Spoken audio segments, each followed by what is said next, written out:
ꯊꯣꯏꯕꯤ ꯀꯩꯁꯥꯝꯅ ꯇꯔꯥꯝꯅ ꯑꯣꯛꯆꯕꯒ ꯂꯣꯏꯅꯅ ꯏꯀꯣꯛꯅꯣꯅ ꯈꯨꯔꯨꯝꯖꯔꯤ ꯉꯁꯤꯁꯨ ꯃꯍꯧꯁꯥꯒꯨꯝ ꯃꯌꯥꯝꯒꯤꯗꯃꯛꯇ ꯌꯥꯝꯅ ꯅꯨꯡꯉꯥꯏꯔꯕ ꯋꯥꯔꯤ ꯃꯆꯥ ꯑꯃ ꯄꯨꯗꯨꯅ ꯂꯥꯛꯆꯔꯤ ꯋꯥꯔꯤ ꯑꯁꯤꯕꯨ ꯊꯥꯕꯤꯔꯛꯄꯅ ꯔꯕꯤꯅꯥ ꯃꯣꯏꯔꯥꯡ ꯍꯧꯖꯤꯛ ꯃꯌꯥꯝꯒꯤ ꯃꯐꯝꯗ ꯋꯥꯔꯤ ꯑꯁꯤ ꯈꯨꯗꯣꯜ ꯇꯝꯖꯔꯤ ꯃꯌꯥꯝ ꯄꯨꯟꯅ ꯇꯥꯃꯤꯟꯅꯔꯁꯤ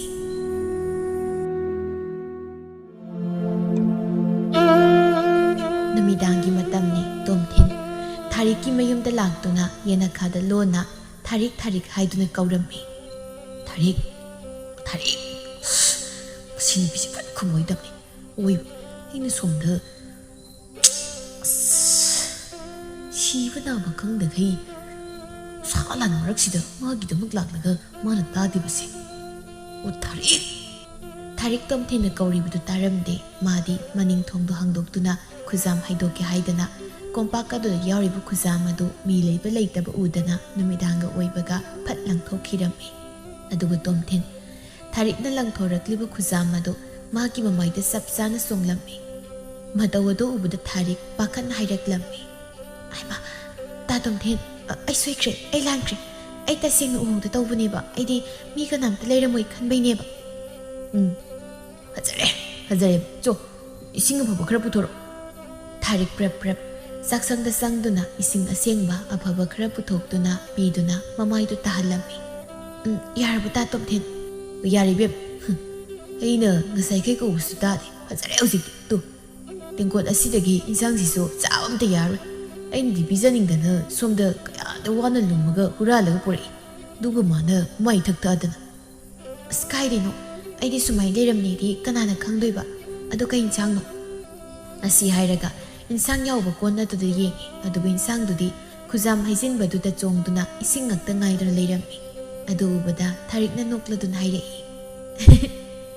ꯐꯖꯔꯦ ꯏꯟꯁꯥꯡꯁꯤꯗꯤ ꯐꯖꯔꯦꯕ ꯅꯣꯛꯇꯅꯒꯁꯨ ꯇꯧꯏ ꯍꯦ ꯃꯤ ꯇꯥꯔꯤꯅꯤ ꯅꯪꯕꯣ ꯑꯗꯨꯕꯨ ꯀꯗꯥꯏꯗꯒꯤꯅꯣꯕ ꯏꯟꯁꯥꯡꯁꯤꯕꯣ ꯍꯣꯏ ꯑꯩꯈꯣꯏꯗ ꯉꯁꯤ ꯆꯥꯛ ꯆꯥꯅꯕ ꯑꯃ ꯁꯤꯟꯅꯕꯅꯤ ꯅꯈꯣꯏꯅ ꯕꯨꯡꯁꯨ ꯂꯩꯍꯧꯔꯤ ꯑꯗ ꯑꯩꯅ ꯑꯉꯧꯕꯁꯦ ꯅꯪ ꯆꯥꯅꯤꯡꯉꯝꯅꯤ ꯈꯜꯂꯒ ꯃꯌꯥꯝ ꯎꯃꯟꯗꯕꯤꯗ ꯂꯨꯅ ꯄꯨꯔꯒ ꯂꯥꯛꯄꯅꯤ ꯑꯗꯨꯒ ꯐꯖꯔꯤꯗꯣ ꯑꯁ ꯅꯪꯁꯨꯕ ꯑꯩꯈꯣꯏ ꯇꯥꯆꯧ ꯎꯔꯝꯃꯗꯤ ꯏꯆꯣꯞ ꯆꯣꯞꯅꯒꯗꯕ ꯊꯣꯛꯄ ꯑꯣ ꯏꯕꯦꯝꯃ ꯅꯁꯨꯡꯂꯥꯟꯒꯤ ꯋꯥꯅ ꯎꯍꯟꯗꯕꯤꯗ ꯂꯨꯅ ꯄꯨꯔꯤꯅꯤ ꯈꯪꯉꯕꯣ ꯍꯔꯥꯎꯒꯤꯗꯤ ꯂꯩꯇꯦ ꯑꯣ ꯍꯔꯥꯎꯒꯗꯕꯗꯣ ꯍꯧꯖꯤꯛꯇꯤ ꯆꯥꯕꯁꯨ ꯌꯥꯗ꯭ꯔꯕꯅꯤꯅ ꯍꯔꯥꯎꯗ꯭ꯔꯕꯗꯣ ꯆꯦ ꯏꯆꯥꯅꯤꯅ ꯌꯥꯔꯦ ꯆꯪꯉꯨ ꯆꯥꯛꯇꯣ ꯊꯣꯡꯉꯨꯔꯣ ꯏꯃꯥꯗꯤ ꯂꯩꯕ ꯅꯠꯇ꯭ꯔꯣ ꯂꯩꯌꯦ ꯑꯗꯣ ꯅꯣꯏꯒꯤꯁꯤ ꯌꯨ ꯊꯛꯇꯣꯏꯔꯥ ꯑꯁ ꯊꯛꯑꯣꯏꯕ ꯌꯥꯝ ꯄꯛꯑꯦ ꯌꯨꯒꯤ ꯃꯄꯨ ꯑꯣꯏꯔꯤꯕ ꯅꯪꯅꯁꯨ ꯊꯛꯑꯣꯏ ꯀꯥꯏꯅ ꯍꯣꯔꯦꯟ ꯑꯩꯈꯣꯏ ꯇꯥꯆꯧꯁꯨ ꯄꯩꯔꯒ ꯍꯜꯂꯛꯇꯣꯏꯔꯤꯅꯤ ꯅꯈꯣꯏꯅꯤꯁꯦ ꯑꯩꯗꯤ ꯄꯦꯜꯂꯕꯅꯤ ꯃꯤꯁ ꯍꯩꯄꯥꯗꯤ ꯍꯩꯔꯦꯗ ꯋꯥ ꯉꯥꯡꯕ ꯀꯥꯗꯦ ꯐꯖꯅ ꯊꯣꯡ ꯂꯣꯟꯁꯤꯜꯂꯒ ꯂꯩꯌꯨ ꯍꯩꯖꯜꯂꯒꯦ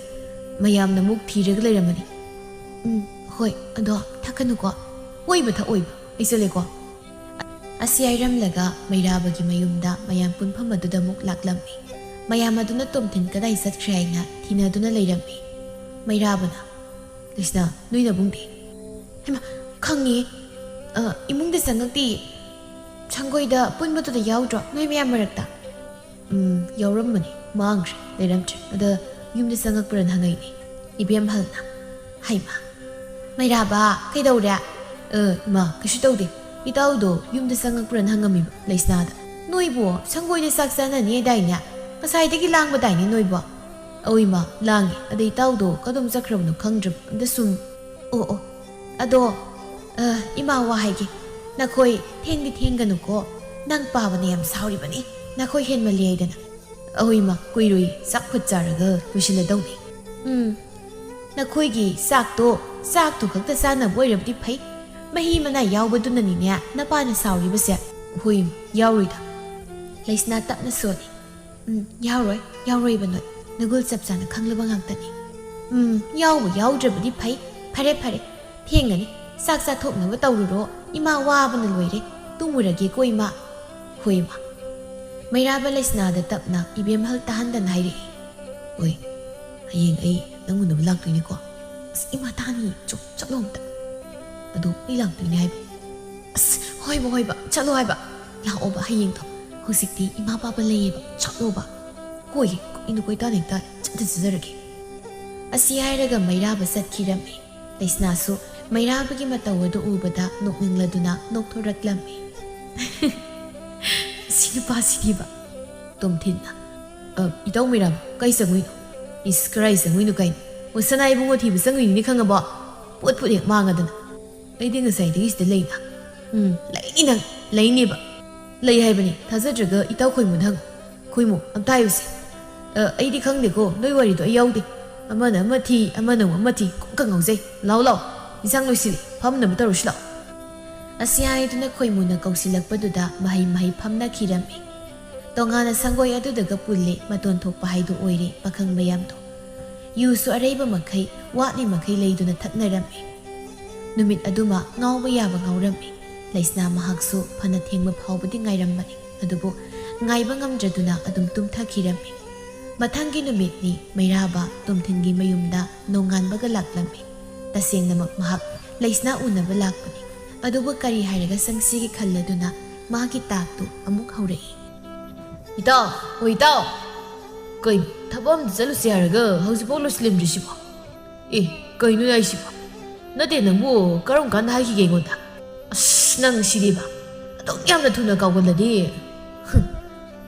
ꯍꯣꯏꯅꯦ ꯑꯗꯨꯕꯨꯗꯤ ꯌꯨꯒꯤ ꯃꯌꯥꯏꯅ ꯀꯧꯔꯝꯕꯁꯨ ꯌꯥꯏꯌꯦꯕ ꯉꯔꯥꯡ ꯑꯩꯈꯣꯏ ꯃꯌꯥꯝ ꯄꯨꯟꯕꯗ ꯑꯩꯅ ꯍꯥꯏꯈꯤꯕꯗꯣ ꯀꯥꯎꯔꯕꯕ ꯑꯁ ꯀꯔꯤꯅꯣ ꯀꯥꯎꯔꯕꯕ ꯇꯣꯝꯊꯤꯟ ꯃꯀꯣꯛꯇꯣ ꯍꯣꯠꯂꯗꯨꯅ ꯍꯥꯏꯔꯛꯏ ꯑꯁ ꯈꯪꯗ꯭ꯔꯦꯗ ꯑꯩ ꯍꯣꯏ ꯏꯇꯥꯎ ꯑꯩꯁꯦ ꯌꯨ ꯊꯛꯄ ꯂꯣꯏꯔꯝꯕꯁꯨ ꯌꯥꯏ ꯑꯩ ꯀꯥꯎ ꯅꯤꯡꯁꯤꯡꯕ ꯊꯣꯛꯇ꯭ꯔꯦ ꯁꯥꯎꯅꯨꯀꯣ ꯏꯇꯥꯎ ꯑꯗꯨ ꯏꯇꯥꯎ ꯀꯨꯏꯔꯣꯏ ꯉꯥꯛꯇꯅꯦ ꯑꯩ ꯂꯣꯏꯁꯤꯜꯂꯨꯈꯤꯒꯦꯀꯣ ꯂꯩꯔꯝꯃꯣ ꯑꯁꯤ ꯍꯥꯏꯔꯒ ꯏꯃꯨꯡꯗ ꯆꯦꯟꯁꯤꯟꯈꯤꯔꯝꯃꯤ ꯃꯩꯔꯥꯕ ꯃꯉꯛ ꯑꯗꯨ ꯊꯥꯡꯒꯠꯇꯨꯅ ꯇꯣꯝꯊꯤꯟꯒꯤ ꯃꯆꯟꯅꯨꯄꯤ ꯂꯩꯁꯅꯥ ꯂꯩꯕ꯭ꯔꯥ ꯍꯥꯏꯗꯨꯅ ꯀꯣꯌꯦꯡ ꯌꯦꯡꯂꯝꯃꯤ ꯎꯔꯛꯇ꯭ꯔꯕꯗ ꯍꯧꯒꯠꯇꯨꯅ ꯑꯃꯨꯛ ꯆꯠꯇꯨꯅ ꯃꯃꯤꯠ ꯑꯅꯤꯗꯣ ꯀꯣꯌꯦꯡ ꯌꯦꯡꯉꯤ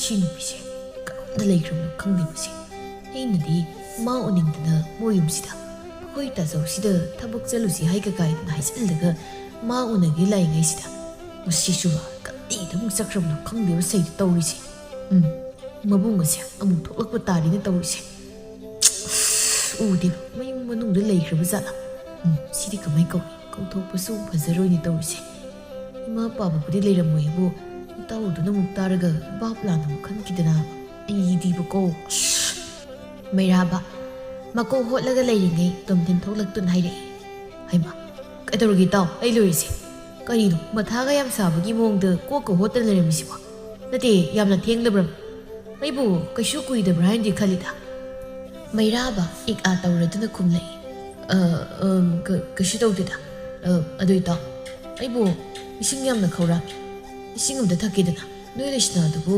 ꯂꯩꯈꯤꯗꯕ ꯖꯥꯠꯂ ꯑꯁꯤ ꯍꯥꯏꯗꯨꯅ ꯈꯨꯅꯤꯡ ꯀꯥꯡꯗꯨꯅ ꯏꯃꯨꯡ ꯂꯣꯝꯗ ꯃꯉꯛ ꯑꯗꯨ ꯊꯥꯡꯒꯠꯇꯨꯅ ꯌꯦꯡꯂꯝꯃꯤ ꯃꯇꯧꯗꯨ ꯎꯕꯗ ꯍꯥꯏꯐꯦꯠ ꯉꯛꯆꯥꯅꯩ ꯇꯣꯝꯊꯤꯟꯗꯣ ꯂꯩ ꯏꯃꯨꯡꯗ ꯐꯤꯔꯣꯜ ꯑꯁꯨꯕ ꯈꯔ ꯊꯨꯞꯄꯒ ꯂꯩꯍꯧꯕꯅꯤ ꯑꯩ ꯍꯥꯏꯒꯦ ꯏꯕꯦꯝꯃ ꯂꯩꯁꯅꯥ ꯇꯥꯕ꯭ꯔꯅꯦ ꯅꯪꯕꯣ ꯏꯁꯤꯡ ꯊꯛꯅꯕ ꯈꯔ ꯄꯨꯊꯣꯔꯛꯎꯍꯦ ꯁꯣꯝꯗ ꯃꯤ ꯏꯁꯤꯡ ꯊꯛꯅꯤꯡꯕꯅ ꯀꯧꯔꯥꯡꯃꯟꯗꯅ ꯃꯉꯛꯀ ꯇꯦꯛꯀꯗꯧꯕ ꯌꯥꯎꯅꯔꯦꯍꯦ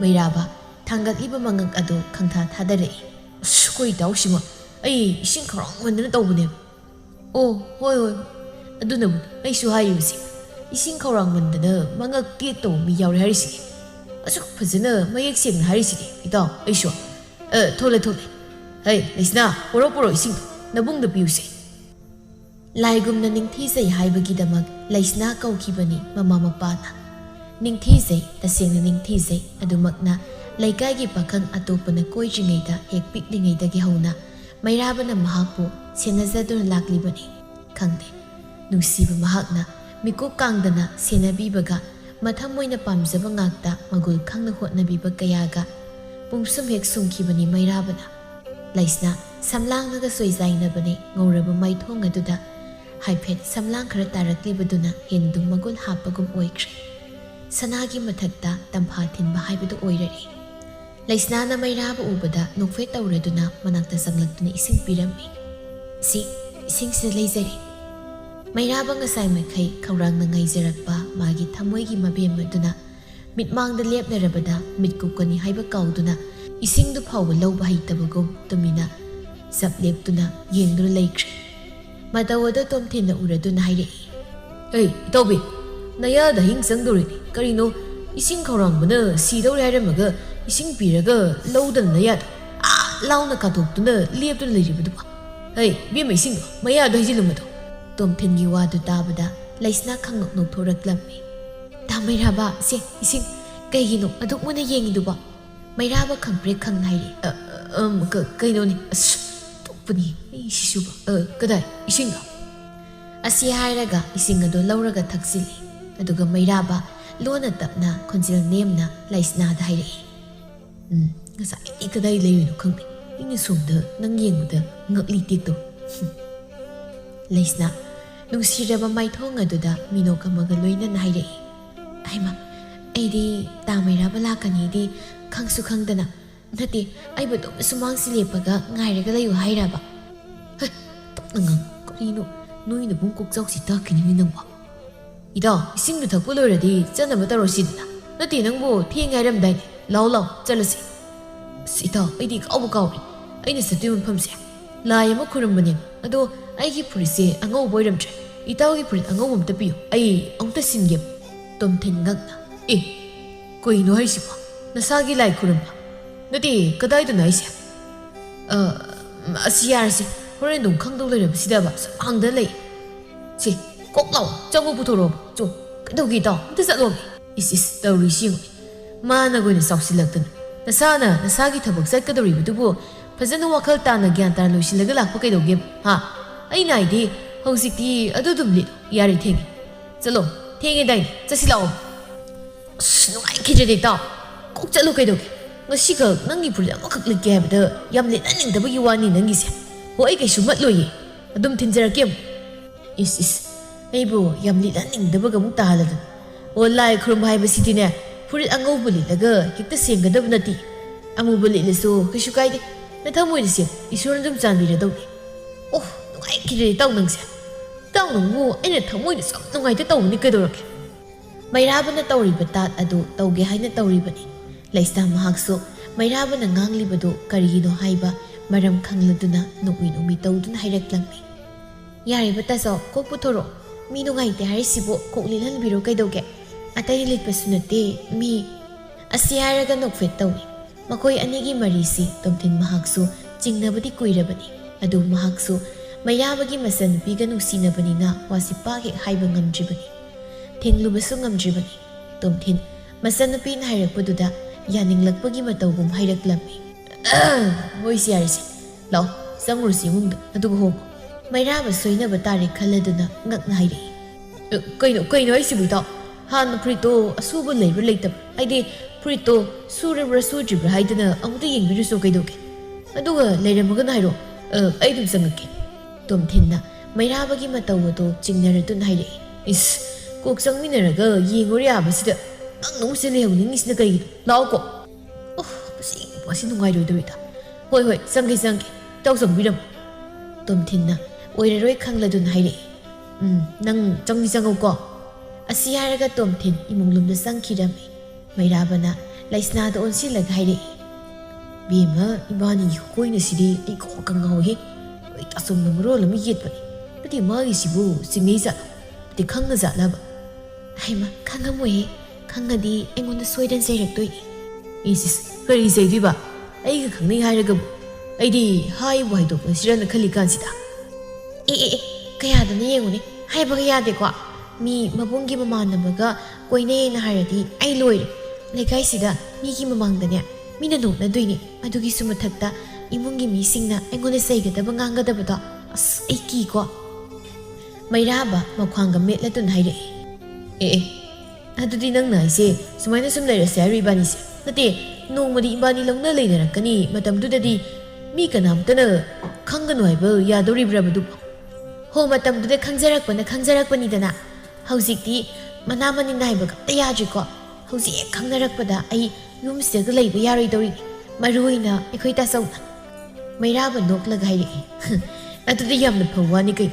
Nang na, no yung dalay pangdraga, iko'y na kop lay na loy na kayo. Ato ay di, sumay na wano na risi, yung doy nagkilagat hamadi, pare na. As, tamay raba, nang watiyaw nga, tsangoy mong da, tsalo ba? Iko'y tasaw na mo kaurani ba? Tsangag tribay na. Chango ba? Ay ang pakatle ba? As kayo tawroy, ang suba, murahan mo na kukta, napipa ito, ito eh, oy ba? Kanino kang di? Miit manam tadi tawisi, ang angkoy basi. ꯃꯀꯣꯏꯅ ꯅꯤꯡꯗ꯭ꯔꯒꯅ ꯑꯍꯟ ꯍꯅꯨꯕꯤ ꯑꯃ ꯀꯣꯏꯔꯨꯔꯣ ꯃꯩꯔꯥꯕ ꯁꯥꯎꯅꯤꯡꯅ ꯍꯥꯏꯔꯛꯏ ꯇꯧꯔꯤꯁꯤ ꯌꯦꯡꯉꯨ ꯃꯁꯤ ꯃꯁꯤꯅ ꯉꯁꯤ ꯁꯣꯏꯔꯣꯏꯁꯦ ꯑꯩꯉꯣꯟꯗꯒ ꯁꯨꯃꯥꯏꯅꯒ ꯍꯥꯏꯕ ꯉꯝꯃꯦꯕ ꯑꯣ ꯅꯪꯗꯤ ꯅꯍꯥꯟ ꯃꯈꯩ ꯑꯩꯁꯦ ꯅꯨꯄꯤ ꯑꯇꯣꯞꯄ ꯀꯣꯏꯍꯟꯅꯤꯡ ꯂꯩꯔꯝꯃꯤ ꯖꯥꯠ ꯑꯣꯏꯔꯦ ꯑꯁ ꯃꯈꯥꯃꯨꯛ ꯇꯥꯔꯒ ꯂꯩꯔꯦꯅꯦ ꯆꯪꯉꯣ ꯍꯥꯏꯕꯅꯤ ꯇꯥꯆꯧꯅ ꯀꯧꯔꯛꯑꯅꯤ ꯍꯥꯏꯕ ꯍꯥꯏꯕꯒ ꯇꯧꯕꯒ ꯇꯣꯝꯊꯤꯟꯅ ꯃꯩꯔꯥꯕꯕꯨ ꯀꯧꯔꯛꯂꯝꯃꯤ ꯑꯣ ꯏꯇꯥꯎ ꯀꯩꯗꯧꯔꯒꯦ ꯆꯪꯉꯛꯑꯣ ꯑꯁ ꯇꯨ ꯑꯩꯅ ꯍꯥꯏꯗ꯭ꯔꯥ ꯀꯧꯔꯛꯑꯦꯕ ꯇꯨ ꯆꯪꯉꯣ ꯍꯥꯏꯕꯅꯤ ꯑꯝꯇ ꯃꯩꯔꯥꯕ ꯑꯃꯨꯛꯀꯁꯨ ꯅꯤꯡꯉꯥꯏ ꯇꯧꯔꯛꯏ ꯑꯗꯨꯗꯤ ꯏꯕꯥꯅꯤ ꯀꯔꯝ ꯀꯥꯟ ꯎꯅꯁꯦ ꯍꯥꯏꯅꯣ ꯍꯥꯏꯔꯛꯑꯣ ꯂꯩꯁꯅꯥ ꯄꯥꯈꯠꯅ ꯑꯁ ꯍꯧꯖꯤꯛ ꯎꯅꯔꯤꯁꯤꯗꯤ ꯀꯩꯗꯧꯔꯒꯦ ꯅꯪ ꯑꯩꯈꯣꯏ ꯇꯥꯆꯧ ꯈꯪꯉꯛꯄꯗꯨꯔꯕ ꯅꯪꯅ ꯉꯥꯏꯔꯤꯁꯦ ꯑꯁ ꯈꯪꯉ ꯀꯩꯗꯧꯔꯒꯦ ꯍꯧꯖꯤꯛꯇꯕꯨ ꯁꯨꯝ ꯅꯨꯡꯉꯥꯏꯇꯅ ꯂꯣꯠꯄꯩ ꯋꯥꯅꯤ ꯅꯣꯡꯃꯗꯤ ꯁꯣꯏꯗꯅ ꯈꯪꯉꯛꯇꯧ ꯂꯩꯔꯦ ꯀꯩꯝ ꯍꯥꯏꯔꯣ ꯅꯣꯏ ꯇꯥꯆꯧꯅ ꯃꯔꯝꯗꯤ ꯑꯩ ꯐꯩ ꯈꯪꯕꯅꯤꯅ ꯑꯗꯣ ꯁꯤꯒꯤ ꯈꯨꯎꯅꯁꯤ ꯅꯠꯇꯕ ꯏꯕꯥꯅꯤꯇꯪ ꯌꯥꯝꯅ ꯅꯦꯅꯥ ꯇꯥꯅ ꯑꯆꯤꯛꯄ ꯃꯐꯝ ꯑꯃꯗ ꯎꯅꯁꯦꯕ ꯏꯁ ꯀꯌꯥꯗ ꯉꯝꯈ꯭ꯔꯕꯅꯣ ꯌꯦꯡꯉꯨꯅꯦ ꯑꯆꯤꯛꯄꯗ ꯀꯥꯏꯗꯅ ꯑꯩꯈꯣꯏ ꯇꯥꯆꯧꯅ ꯑꯩ ꯐꯨꯕꯗꯨꯔꯣ ꯅꯪꯅ ꯄꯥꯝꯃꯤꯁꯦ ꯑꯁ ꯅꯪꯅ ꯃꯔꯣꯜ ꯑꯃ ꯅꯣꯏ ꯇꯥꯆꯧꯅ ꯇꯧ ꯂꯩ ꯀꯔꯤꯅꯣ ꯈꯪꯗꯦ ꯁꯤꯕꯨ ꯀꯔꯤ ꯈꯨꯅꯨꯡꯁꯤꯅꯅꯣ ꯍꯥꯏꯕ ꯇꯣꯝꯊꯤꯟꯅ ꯃꯄꯥꯟꯗ ꯊꯣꯛꯂꯛꯇꯨꯅ ꯃꯈ꯭ꯋꯥꯡꯒ ꯃꯦꯠꯂꯒ ꯂꯧꯔꯛꯏ ꯍꯣꯏ ꯃꯥꯏꯕꯪ ꯀꯩꯗꯧꯔꯤꯅꯣ ꯍꯥꯏꯕ ꯉꯁꯥꯏꯗꯒꯤ ꯆꯪꯒꯅꯤ ꯍꯥꯏꯔ ꯀꯩꯗꯧꯔꯤꯅꯣ ꯍꯥꯏꯕꯅꯤꯗ ꯍꯩ ꯕꯦꯝꯃ ꯅꯕꯨꯡꯅ ꯀꯔꯤ ꯍꯥꯏꯔꯤꯅꯣ ꯍꯥ ꯃꯁꯤ ꯈꯗꯥꯡ ꯌꯥꯝ ꯐꯕꯅꯤ ꯏꯆꯟ ꯀꯣꯛꯀ ꯂꯣꯏ ꯉꯥꯎꯔꯅꯤ ꯆꯪꯉꯨ ꯅꯪꯁꯨ ꯅꯊꯧ ꯇꯧꯖꯧꯔꯣ ꯏꯇꯥꯎ ꯂꯥꯎ ꯌꯥꯔꯦ ꯇꯦꯡꯉꯦꯗꯤ ꯍꯥꯏ ꯃꯁꯤ ꯍꯣꯏ ꯇꯥꯆꯧ ꯑꯁꯤ ꯍꯥꯏꯔꯒ ꯃꯃꯥꯡꯒꯤ ꯁꯪꯒꯣꯏꯔꯣꯝꯗ ꯆꯦꯟꯁꯤꯟꯈꯤꯔꯝꯃꯤ ꯃꯩꯔꯥꯕꯅ ꯁꯣꯏꯌꯦ ꯂꯥꯛꯈꯤ ꯀꯔꯤꯅꯣ ꯄꯪꯀꯧꯗꯦ ꯀꯧꯏ ꯃꯄꯥꯟꯗ ꯀꯣꯛ ꯄꯨꯊꯣꯔꯛꯑꯁꯨ ꯌꯥꯕꯁꯤꯗ ꯏꯁ ꯀꯩꯕ ꯍꯧꯖꯤꯛꯀꯤꯗꯣ ꯏꯇꯥꯎ ꯏꯕꯣ ꯐꯝꯕ ꯆꯜꯂꯒ ꯍꯤꯞꯄ ꯆꯜꯂꯤ ꯑꯗꯨ ꯇꯧꯔꯛꯀꯅꯨꯍꯦ ꯅꯠꯇꯦ ꯉꯁꯥꯏꯗꯤ ꯀꯩꯗꯧ ꯂꯩꯔꯤꯅꯣ ꯃꯩꯔꯥꯕ ꯈꯨꯝꯐꯝ ꯈꯪꯗꯗꯨꯅ ꯍꯥꯏꯔꯛꯏ ꯁꯤ ꯌꯥꯔꯁꯤ ꯀꯗꯥꯏꯅ ꯐꯨꯔꯤꯠ ꯑꯃꯨꯛ ꯀꯗꯥꯏꯅꯣ ꯆꯪꯉꯦꯀꯣ ꯑꯁꯤ ꯍꯥꯏꯔꯒ ꯏꯃꯨꯡꯗ ꯆꯦꯟꯁꯤꯟꯗꯨꯅ ꯐꯨꯔꯤꯠ ꯑꯉꯧꯕ ꯑꯃ ꯂꯤꯠꯇꯨꯅ ꯊꯣꯛꯂꯛꯏ ꯃꯩꯔꯥꯕ ꯑꯃꯗꯤ ꯇꯣꯝꯊꯤꯟ ꯃꯈꯣꯏꯅꯤꯅ ꯁꯨꯝ ꯂꯝꯕꯤꯗ ꯂꯥꯛꯂꯝꯃꯤ ꯑꯗꯨ ꯃꯩꯔꯥꯕ ꯃꯁꯥꯗꯨ ꯄꯥꯈꯠꯄ ꯍꯧꯔꯛꯂꯝꯃꯤ ꯑꯩ ꯉꯁꯤ ꯆꯣꯞꯄ ꯁꯣꯏꯔꯣꯏꯁꯦ ꯀꯔꯤꯅꯣ ꯑꯩꯅ ꯇꯧꯗꯣꯔꯤꯁꯤꯕꯣ ꯂꯥꯏ ꯈꯨꯔꯨꯝꯕ ꯆꯠꯀꯅꯤꯁꯨ ꯍꯥꯏꯖꯤꯜꯂꯨꯒꯨꯝ ꯇꯧ ꯉꯁꯤꯗꯤ ꯅꯣꯡꯃꯥꯏꯖꯤꯡ ꯅꯨꯃꯤꯠꯁꯨ ꯅꯠꯇꯦ ꯂꯥꯏ ꯊꯣꯡ ꯍꯥꯡꯕ ꯅꯨꯃꯤꯠꯁꯨ ꯇꯥꯗꯦ ꯀꯗꯥꯏꯗꯅꯣ ꯑꯩꯅ ꯈꯨꯔꯨꯝꯃꯨꯗꯣꯏꯁꯤꯕꯣ ꯍꯣꯏꯗꯦ ꯅꯨꯄꯥꯅ ꯊꯣꯛꯄ ꯑꯃ ꯇꯧꯔ ꯂꯣꯏꯔꯦ ꯃꯩꯔꯥꯕꯅ ꯃꯊꯟꯇ ꯃꯨꯔꯨꯝ ꯁꯣꯟꯈꯤꯕꯗꯨꯗ ꯇꯣꯝꯊꯤꯟꯅ ꯀꯔꯤꯕ ꯏꯇꯥꯎ ꯑꯩꯉꯣꯟꯗꯔꯣ ꯃꯩꯔꯥꯕ ꯉꯛꯅ ꯀꯩ ꯅꯠꯇꯦ ꯅꯪ ꯁꯨꯕ ꯑꯩ ꯀꯔꯤꯝꯇ ꯍꯥꯏꯖꯗꯦꯀꯣ ꯅꯅꯥ ꯁꯦꯡꯀꯅꯣꯝꯇ ꯑꯗꯣ ꯑꯩꯈꯣꯏꯅ ꯆꯠꯂꯤꯁꯤꯕꯨ ꯐꯅꯗꯤ ꯆꯥꯡꯉꯦ ꯀꯗꯥꯏꯗꯅꯣ ꯂꯥꯏ ꯈꯨꯔꯨꯝꯕ ꯍꯥꯏꯔꯤꯁꯤꯕꯣ ꯃꯩꯔꯥꯕ ꯈꯨꯝꯐꯝ ꯈꯪꯗꯅ ꯃꯆꯤꯟꯗꯒꯤ ꯐꯠ ꯂꯥꯎꯅ ꯍꯥꯏꯗꯣꯛꯈꯤ ꯀꯩꯅꯣꯅꯦ ꯑꯩꯈꯣꯏ ꯃꯅꯤꯡꯒꯤ ꯆꯤꯡꯗꯣ ꯑꯗꯨꯒꯤ ꯃꯊꯛꯇ ꯂꯩꯕ ꯂꯥꯏꯗꯣ ꯑꯗꯨꯗꯣ ꯀꯔꯤꯕ ꯃꯅꯤꯡꯒꯤ ꯆꯤꯡꯒꯤ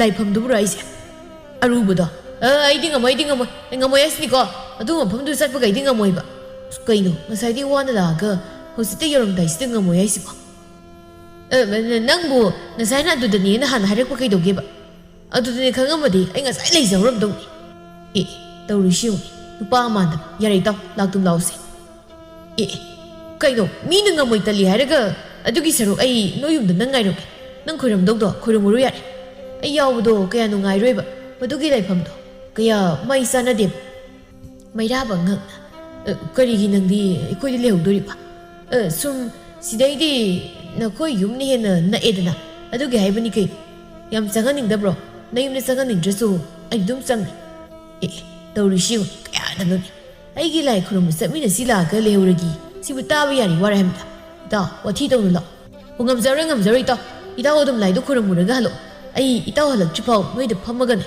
ꯅꯦꯅꯥ ꯇꯥꯅ ꯅꯨꯡꯉꯥꯏꯅ ꯂꯩꯖꯍꯧꯔꯒꯦꯕ ꯃꯩꯔꯥꯕ ꯇꯣꯝꯊꯤꯟꯅ ꯉꯥꯡꯗꯨꯅ ꯆꯠꯈꯤꯕꯗꯨꯗ ꯍꯥꯏꯔꯛꯏ ꯍꯩꯃ ꯆꯠꯈꯤꯅꯦ ꯃꯁꯦ ꯑꯗꯨꯕꯨꯗꯤ ꯆꯠꯈ꯭ꯔꯤꯁꯤꯅ ꯐꯔꯦ ꯑꯩꯁꯨ ꯀꯗꯥꯏꯗꯒꯤꯅꯣ ꯂꯩꯐꯝꯗꯨꯗ ꯆꯪꯉꯨꯕꯒ ꯉꯝꯕꯒꯤ ꯊꯧꯅꯥꯒ ꯂꯩꯇꯦ ꯃꯥ ꯎꯗ꯭ꯔꯤꯉꯩꯁꯤꯗ ꯑꯩꯁꯨ ꯑꯩꯈꯣꯏ ꯂꯩꯁꯅꯥꯗꯣ ꯑꯃꯨꯛꯀ ꯂꯣꯟꯅ ꯎꯅꯍꯧꯔꯨꯈꯤꯒꯦ ꯃꯥꯁꯨ ꯑꯩꯈꯣꯏꯗ ꯑꯩ ꯍꯜꯂꯛꯇ꯭ꯔꯤꯐꯥꯎ ꯂꯩꯔꯝꯅꯤ ꯍꯥꯏꯕꯅꯤꯅ ꯀꯥꯟꯅꯗꯦ ꯉꯁꯤꯗꯤ ꯅꯨꯡꯉꯥꯏꯖꯩ ꯅꯍꯥꯟ ꯃꯈꯩ ꯃꯥꯅ ꯌꯦꯠꯇꯅꯥꯕ ꯅꯦꯅꯥ ꯇꯥꯅ ꯎꯅꯒꯦ ꯐꯪꯗ꯭ꯔꯕꯅꯦꯕ ꯇꯧꯔꯤꯁꯦ ꯐꯔꯦ ꯅꯨꯡꯉꯥꯏꯖꯩ ꯑꯁꯨꯝꯅ ꯃꯩꯔꯥꯕꯁꯨ ꯂꯩꯁꯅꯥꯒꯤ ꯃꯅꯥꯛꯇ ꯑꯃꯨꯛ ꯍꯜꯂꯛꯂꯝꯃꯤ ꯅꯥꯀꯜ ꯑꯃꯔꯣꯝꯗꯅ ꯇꯣꯝꯊꯤꯟ ꯃꯍꯥꯛꯁꯨ ꯃꯩꯔꯥꯕꯗ ꯀꯗꯔ ꯇꯧꯔꯝꯂꯤꯕꯅꯤ ꯇꯁꯦꯡꯅ ꯃꯍꯥꯛ ꯃꯩꯔꯥꯕꯒꯤ ꯃꯌꯨꯝꯗ ꯆꯠꯇꯨꯅ ꯃꯩꯔꯥꯕꯒꯤ ꯃꯆꯟꯅꯨꯄꯤ ꯊꯥꯔꯤꯛꯀ ꯎꯅꯅꯤꯡꯕꯒꯤꯅꯤ ꯊꯥꯔꯤꯛ ꯃꯃꯥꯒ ꯐꯤ ꯁꯤꯗꯨꯅ ꯁꯨꯃꯥꯡ ꯃꯇꯣꯜ ꯑꯗꯨꯗ ꯂꯩꯔꯝꯃꯤ ꯇꯣꯝꯊꯤꯟ ꯂꯥꯛꯄ ꯎꯕꯗ ꯃꯃꯥꯏ ꯏꯕꯦꯝꯃꯅ ꯀꯧꯁꯤꯜꯂꯛꯂꯝꯃꯤ ꯍꯩꯃ ꯏꯕꯨꯡꯉꯣ ꯇꯣꯝꯊꯤꯟ nang laklibro launi sangauni ado nataudi leitene nangbu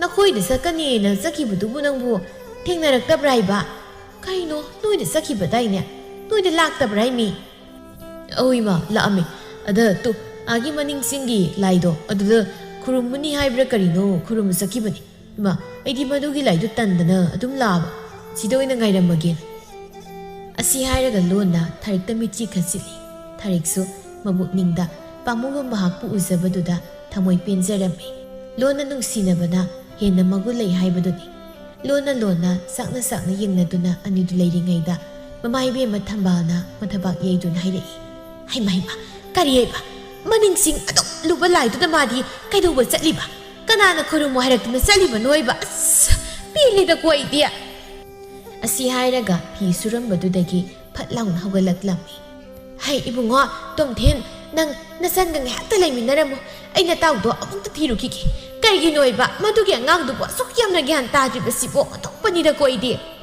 asi hairamduna hatho thambalu sensa chatkirami nanakta laining baingoda nanga laimina wani sinaramsidi hangdongna ngari pijabaga samanarene ha is choy ikai jamamaise adu karigino aikoida somathanda thadokshidi kok chatminaw yadro imasi pakhatkri tawrisi hoi su chatminage haidan tawramani aduda nangdo khangbu yeguning aduda kanadi nakhoi yu manakta so naksili haidana ai sida lehorage nang chatluro haidana thadoki bai wani kadurigi du nate se yamnaga lakhaning darabana nak hoi bungo lakhaning bai wadi adum lakhaning adum suuning aduda tasawda mathana sakhibaduda sum oh nangi sei lakpudagi nakoi tasaw mathana sakhibaduna hena luisini phai ainadi mau uning na kro khotla kansida haima nati aina haibadi maning singi laido aruba laini nang khangidudi tatum tinso adudabu kanana haraktana kaidobagi lai khurambano haiba aikoi tasaw na sakridubo horen phatanungda thoklabadi natai masaroi ko tawrise onabungdo pakhang khangaba chalamoi kaisu kadar theikrabanu pa kadai da noma leithoklaga nupi unabu chalamdoi poni aikoi tasaw bu kadai dagi nupi koi gaise nate tatum tin masak khangbraba as khangde nongu tama soisu nupi angangi maramda wari puto naduna kishu sanade adu pakhang ni kai koiram engonda haiba koibagi oramni aibudi nanga khangnabagi haiba yadabagi haidabagi wani ado ibani marisi aikoi tasaw khangadi isodan sei sani imana sei ai asita khanbada imathayam saiko wasabiru nu kaisu haying thabak oina thoga loina khangak tok lerisida ai dawsidagi haira siramam khalib iskaria hauji hage kaina ai sei sabaga ngamkhiroi ko amta imaga tasawgani yanaba hanam to hotna kisi nang nai ningisi ai sipati siraba ha aina yu khradak basida sidi thakthsu yai khangaba ha yo noktum nuksaningra aikoi tasawga tatum thinganabu yu thakba toba ai khudakta nahimda lakpi ki khangaba tom thinna mami ka to lokthok laga haire asing oira aduidi hoji khudaksida wasakpi ki lamsibu ko libai sorsina sakhi oisu ai ngasi emanumit asidagi ai yu amukana tharoi yaraba ai maima kaino ne yam ngammi phati wasakta naga tawrido hayeng wasakaradi isorse yam lubuni ko kidabu tawjanu tom thina thariki makhut para tu nairi aduidi lo husimak ikoi de salase ai gi wasakto sukai kai loi yu dei di nang ne lui ai ma kaino mata ma tawine se kusi thado ba miu ba tare ba thado ba se ai kaino ge haizaru no yaw wai ba wai na nganu ko taningti ai wasak thoktrabani nang su haidoki bu wangak ta bayar nang isor yam na ki haidai lawo du haidoki bu wangak ta base lai yam sawani lawo ni nang gi phido aikoi doina suru lawo asi haiduna makhut paiduna chingduna pukhirami nakala maromdana leisnaga mairabagado anido chaka thongminaduna nungsi bu wari kayama saduna nokminaduna leirami tamairaba ibani leiminari se koire aikoi ta sohalak butai ngak leiradi imasu pa basu halani nang chatlo is ai siamna nanakta lehindabi wani ha nangise adoidi chukcha ekjaloi aima yam ngami masinu pase ngambani adunabu ꯃꯕꯨꯡ ꯇꯤꯟꯅꯔꯒ ꯃꯆꯟꯅꯨꯄꯤ ꯀꯣꯏꯔꯤꯁꯤ ꯍꯩꯃ ꯃꯃꯥꯏꯁꯤ ꯏꯀꯥꯏꯒꯤꯗꯦ ꯍꯥꯏꯗ꯭ꯔꯒ ꯅꯣꯛꯇꯅꯒꯁꯨ ꯇꯧꯔꯤ ꯑꯗꯣ ꯊꯦꯡꯉꯦ ꯇꯥꯆꯧ ꯂꯥꯛꯑꯅꯤ ꯍꯥꯏꯕ ꯅꯪꯕꯣ ꯑꯁꯣꯏꯁꯦ ꯆꯠꯇ ꯆꯠꯆꯧꯔꯒꯦ ꯑꯩ ꯑꯗꯣ ꯑꯁꯣꯏꯐꯥꯎ ꯊꯤꯟꯗꯣꯛꯄꯗꯤ ꯌꯥꯕꯅꯤ ꯑꯉꯥꯡ ꯃꯆꯥꯗꯧꯅ ꯂꯥꯛꯑꯣꯁꯦ ꯆꯠꯇ ꯆꯠꯄꯤꯈ꯭ꯔꯣ ꯑꯁꯤ ꯍꯥꯏꯗꯨꯅ ꯂꯩꯁꯅꯥꯅ ꯃꯩꯔꯥꯕꯒꯤ ꯃꯈꯨꯠ ꯄꯥꯏꯗꯨꯅ ꯆꯤꯡꯗꯨꯅ ꯏꯃꯨꯡꯂꯣꯝꯗꯒꯤ ꯊꯣꯛꯂꯛꯄꯒ ꯇꯣꯝꯊꯤꯟꯅ ꯊꯥꯔꯤꯛꯄꯨ ꯃꯈꯨꯠ ꯄꯥꯏꯗꯨꯅ ꯌꯨꯝ ꯆꯪꯉꯛꯀꯦ ꯍꯦꯛ ꯇꯧꯕꯒ ꯃꯄꯥ ꯆꯥꯅꯈꯤꯗꯨꯅ ꯃꯈꯣꯏ ꯃꯔꯤꯗꯨ ꯑꯃꯒ ꯑꯃꯒ ꯇꯤꯡꯉꯛ ꯇꯤꯡꯉꯛ ꯌꯦꯡꯅꯗꯨꯅ ꯉꯥꯏꯍꯥꯛꯇꯤ ꯂꯩꯔꯝꯃꯤ ꯑꯗꯨꯒ ꯇꯣꯝꯊꯤꯟ ꯍꯥꯏꯔꯛꯏ ꯏꯇꯥꯎ ꯅꯪꯒꯤꯁꯤꯗ ꯀꯩꯗꯧꯔꯤꯕ ꯈꯨꯠꯀ ꯄꯥꯏꯅꯤ ꯏꯕꯦꯝꯃ ꯀꯩꯅꯣ ꯅꯪ ꯇꯧꯔꯤꯁꯤꯅ ꯂꯩꯁꯅꯥ ꯃꯩꯔꯥꯕꯒꯤ ꯃꯈꯨꯠꯇꯨ ꯈꯪꯊꯥ ꯊꯥꯗꯣꯛꯇꯨꯅ ꯇꯧꯐꯝ ꯈꯪꯗꯗꯨꯅ ꯂꯦꯞꯇꯨꯅ ꯂꯩꯔꯝꯃꯤ ꯃꯩꯔꯥꯕꯁꯨ ꯃꯆꯟꯅꯨꯄꯤꯒꯤ ꯃꯈꯨꯠ ꯇꯣꯝꯊꯤꯟꯅ ꯄꯥꯏꯗꯨꯅ ꯂꯩꯔꯤꯕꯗꯨ ꯎꯕꯗ ꯍꯥꯏꯔꯛꯏ ꯑꯩ ꯂꯩꯔꯝꯃꯤ ꯂꯥꯏꯔꯤꯅꯤ ꯏꯇꯥꯎꯅ ꯑꯩꯈꯣꯏ ꯊꯥꯔꯤꯛꯀꯤ ꯃꯈꯨꯠ ꯄꯥꯏꯗꯨꯅ ꯆꯤꯡꯉꯒ ꯁꯤꯗ ꯄꯨꯔꯛꯏꯁꯤꯅ ꯀꯔꯤꯒꯤ ꯇꯣꯝꯊꯤꯟꯁꯨ ꯊꯥꯔꯤꯛꯀꯤ ꯃꯈꯨꯠ ꯑꯗꯨ ꯈꯪꯊꯥ ꯊꯥꯗꯣꯛꯇꯨꯅ ꯍꯥꯏꯔꯛꯏ ꯀꯩꯅꯣꯅꯤ ꯏꯇꯥꯎ ꯅꯠꯇꯦ ꯏꯕꯥꯏ ꯀꯩꯅꯣꯅꯦ ꯑꯩꯅ ꯇꯧꯗꯣꯔꯤꯁꯤꯕꯣ ꯊꯥꯔꯤꯛꯅ ꯇꯥ ꯇꯣꯝꯊꯤꯟ ꯑꯩ ꯆꯠꯂꯒꯦ ꯑꯩ ꯊꯤꯜꯂꯨ ꯂꯥꯛꯑꯣꯕ ꯃꯩꯔꯥꯕꯅ ꯉꯛꯅ ꯀꯩꯅꯣ ꯊꯥꯔꯤꯛ ꯅꯪꯅ ꯅꯕꯨꯡ ꯇꯣꯝꯊꯤꯟꯒꯤ ꯐꯨꯔꯤꯠ ꯄꯥꯏꯗꯨꯅ ꯆꯤꯡꯂꯤꯕꯗꯨꯅ ꯅꯠꯇꯦ ꯀꯩꯗꯧꯔꯦ ꯍꯥꯏꯕꯅꯣ ꯅꯪꯕꯨ ꯑꯗꯨꯒ ꯏꯇꯥꯎꯅ ꯀꯔꯤꯅꯣ ꯑꯩꯉꯣꯟꯗ ꯏꯕꯥꯏꯅ ꯇꯧꯔꯛꯏꯁꯤꯅ ꯇꯣꯝꯊꯤꯟꯅ ꯐꯠ ꯍꯥꯏꯔꯛꯏ ꯀꯩꯅꯣꯅꯤ ꯏꯇꯥꯎ ꯁꯤꯗꯤ ꯍꯦꯛꯇ ꯍꯥꯏꯔꯒꯦꯗ ꯑꯁꯨꯛ ꯀꯨꯏꯅ ꯂꯣꯠꯂꯒ ꯊꯝꯂꯛꯄꯁꯤꯕꯨ ꯉꯁꯤꯗꯤ ꯍꯦꯛꯇ ꯐꯣꯡꯗꯣꯛꯂꯒꯦ ꯏꯇꯥꯎ ꯅꯆꯟꯅꯨꯄꯤꯁꯦ ꯑꯩꯅ ꯉꯁꯤ ꯆꯦꯜꯂꯛꯑꯕꯅꯤ ꯅꯆꯟꯅꯨꯄꯤꯁꯦ ꯑꯩꯉꯣꯟꯗ ꯄꯤꯕꯤꯔꯨ ꯏꯇꯥꯎ ꯅꯠꯇꯦ ꯏꯕꯥꯏ ꯍꯥꯏꯕ ꯃꯩꯔꯥꯕ ꯁꯥꯎꯒꯗ꯭ꯔꯥ ꯍꯥꯏꯔꯒ ꯃꯥꯒ ꯆꯞ ꯃꯥꯟꯅꯔꯝꯕꯗꯨꯗ ꯃꯥꯁꯨ तान चारे खलदुन हेक ताइरई अस कइनुदा सिदि वामी कई काइनरोइद्रो कइनो इताउगी जनुपिसे अइगा कुइरे नुंसिनरप अइना लौगदुइनि करि अदुगा इताउना इजनुपिसिमो अस कइनो तइसिबो मैराबगी वादु ताबदा मखोइ मरिदु तिंगक तिंगक येंगनदुना वा ngangnadana ngihak tumin tumin leinarami kuide masin khara kanba tomthinna makhai ga tare itaudi lai khurumbaje padan chatpa jarne asomduna imana kanna theuri mairaba nom hairi adubri tausu lai khurumba chatpa tali hairaga aikoi lehobgi maram ngasidi khangidana nahan makhai kadar tau tawdana aikoi de hek lehoge na harisidi maram si leibani dina hey bema nang singai nang nasana yara silakra natraga mana namna chingduna pureira Tarik hayusi nabung dayo kemta pakatlu ai leisidi kem tawroi Tarik tapna hairi hoi taso ai isana yara ga silakpani mairaba oh kaya nungsikrabuna tawrisi kumhaisi si yordi hey leisna nangsu nabunggi mamangsida hai mi isanupi sidi mabung engode ekta tasingna masillasina hairabanina nang nangai si hairoba nangsu haikhoni tomthinna bima leisna hayu hayu nang nasani yabra leisna su tapna kina khumlei